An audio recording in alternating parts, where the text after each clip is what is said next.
Angle music Kumar Ramesh की प्रस्तुति लेकर फिर आ गए हैं। एंगल म्यूजिक कुमार रमेश की प्रस्तुति लेकर फिर आ गए हैं। सुपरस्टार प्रवीण मिश्र बुलबुल की सुरीली आवाज में, सुपरस्टार प्रवीण मिश्र बुलबुल की सुरीली आवाज में एक और पारंपरिक चटकदार होली, एक और पारंपरिक चटकदार होली। तो आइए पारंपरिक चटकदार होली का मजा लें।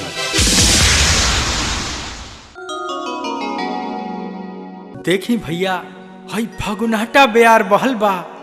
अब प्रवीण बुलबुल के टीम सारा गांव में घूम के भौजाई लोग के रंग लगावता। एगो बात कहे के बा कि ब्रज में होली कौनी में गावल जाता।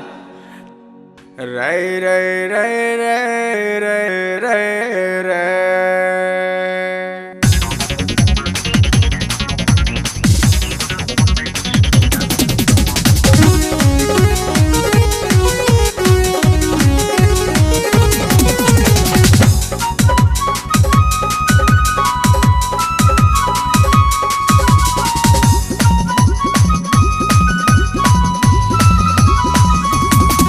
जल कैसे भरूं जमुना गहरी, जल कैसे भरूं जमुना गहरी, जल कैसे भरूं जमुना गहरी, जल कैसे भरूं जमुना गहरी, जल कैसे भरूं जमुना गहरी, जल कैसे भरूं जमुना गहरी, और कैसे भरूं जमुना गहरी, जल कैसे भरूं जमुना गहरी, जल कैसे भरूं जमुना गहरी, जल कैसे भरूं जमुना गहरी, जल कैसे भरूं जमुना गहरी।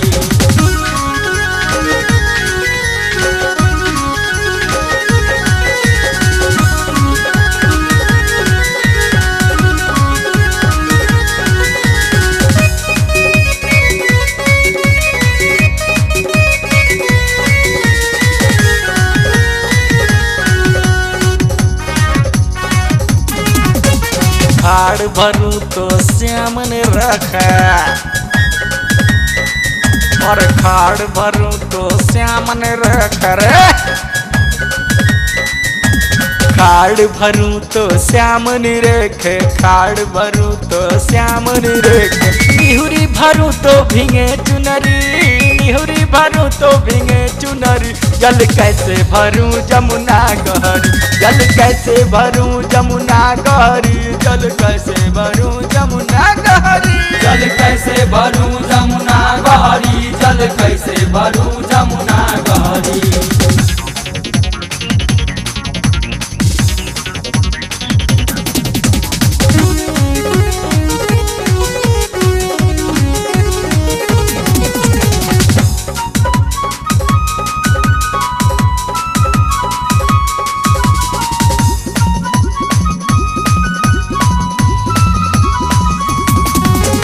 रोज रोज मोहे तंग करते हैं, रोज रोज मोहे दैया तंग करते हैं, रोज रोज मोहे तंग करते हैं, रोज रोज मोहे तंग करते हैं। भरने न दे जल मोहे गगरी, भरने न दे जल मोहे गगरी, जल कैसे भरूं जमुना गहरी, जल कैसे भरूं जमुना गहरी, जल कैसे भरूं जमुना गहरी, जल कैसे भरूं जमुना गहरी, जल कैसे भरूं जमुना गहरी।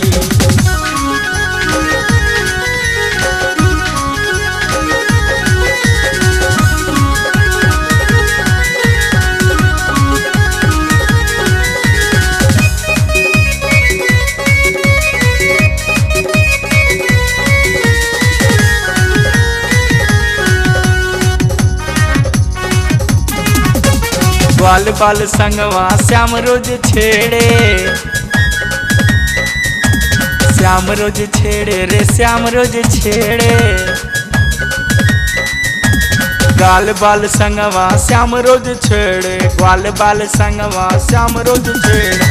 बाजे बसुरिया बड़ी लहरी, बाजे बसुरिया बड़ी लहरी, जल कैसे भरूं जमुना गहरी, जल कैसे भरूं जमुना गहरी, जल कैसे भरूं जमुना गहरी, जल कैसे भरूं जमुना गहरी, जल कैसे भरूं जमुना गहरी। गहरी जल कैसे भरूं जमुना गहरी, जल कैसे भरूं जमुना गहरी, जल कैसे भरूं जमुना गहरी, जल कैसे भरूं जमुना गहरी, जल कैसे भरूं जमुना गहरी, जल कैसे भरूं जमुना गहरी, और कैसे भरूं जमुना गहरी, जल कैसे भरूं जमुना गहरी, जल कैसे भरूं जमुना गहरी, जल कैसे भरूं जमुना गहरी, जल कैसे भरूं जमुना गहरी, जल कैसे भरूं जमुना गहरी, जल कैसे भरूं जमुना गहरी, जल कैसे भरूं जमुना